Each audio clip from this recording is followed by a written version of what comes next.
Menteri SDM Bahlil Lahadalia menyemprot Dirjen Penegakan Hukum atau Gakum Kementerian SDM Rilke Zefri Huae saat sedang dicecar dalam rapat di DPR. Awalnya anggota Komisi 12 DPR fraksi Gerindra, Muhammad Rohid, menyoroti Dirjen Gakum SDM yang belum menindak tambang ilegal, padahal menurut Rohid ada banyak sekali tambang ilegal di Indonesia. Ia meminta Bahlil dan Dirjen Gakum untuk lebih sering turun ke lapangan. Bahkan Rohid mengaku bersedia memberikan informasi mengenai lokasi tambang ilegal. Ia mengklaim dirinya tidak ingin Bahlil disebut hanya berbicara alias omon-omon karena Dirjen Gakum ternyata tidak ada gunanya. Menanggapi hal itu, Bahlil mempertanyakan apakah Rilke memiliki nyali atau tidak dalam menindak tambang ilegal. Hal itu disampaikan Bahlil saat Komisi 12 DPR menggelar rapat bersama Kementerian SDM di Gedung DPR Senayan, Jakarta pada Selasa 11 November. Usai kejadian tersebut, Rilke pun menjadi sorotan publik. Dilansir Kompas.com, Rilke merupakan lulusan ilmu hukum Patimura pada tahun 1993. Kemudian pria kelahiran Masohi, Maluku itu menempuh pendidikan magister atau S2 ilmu hukum di Sekolah Tinggi Ilmu Hukum IBLAM pada 2004. Rilke melanjutkan studinya ke program doktor atau S3 Ilmu Hukum Universitas Jayabaya. Sebelum menjabat sebagai Dirjen Gakum Kementerian SDM, Rilke pernah menjabat sebagai Kepala Kejaksaan Fakfak pada periode 2014 hingga 2016.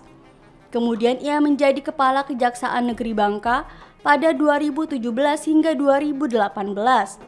Pada tahun 2019, ia dipercaya menjabat sebagai Asisten Perdata dan Tata Usaha Negara Kejaksaan Tinggi Maluku Utara. 1 tahun kemudian, Rilke diangkat menjadi Kepala Kejaksaan Negeri Ternate pada 2020. Karir Rilke kemudian berlanjut di Kementerian Investasi atau Badan Koordinasi Penanganan Modal dengan jabatan sebagai Kepala Biro Hukum pada periode 2021 hingga 2023. Lalu pada 2024, Rilke ditunjuk menjadi staf ahli bidang pengembangan sektor investasi prioritas Kementerian Investasi atau BKPM. Tak lama kemudian, ia dipercaya memimpin Direktorat Jenderal Penegakan Hukum Energi dan Sumber Daya Mineral atau Ditjen Gakum SDM.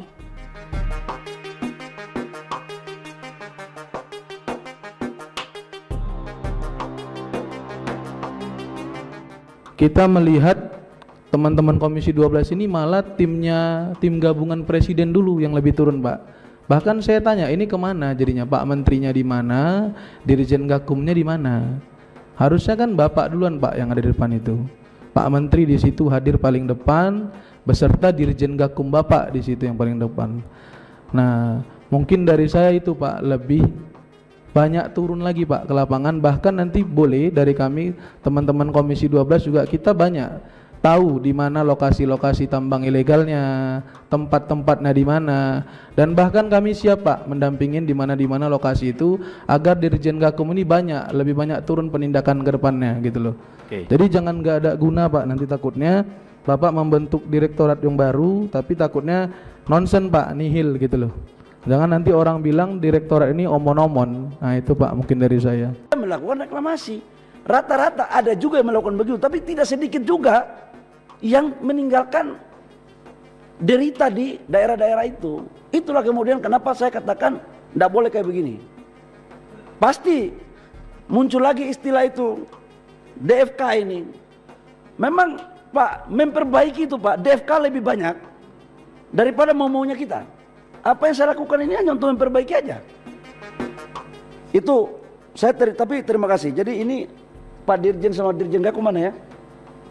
Pak Dirjen Gakum Komisi 12 lagi uji nyali Bapak ini. Bapak jaksa atau bukan jaksa? Oh ya. Kalau nyali tidak ada, segera pertimbangkan. Saya nggak main benar. Ini barang ini nggak ada urusan kita.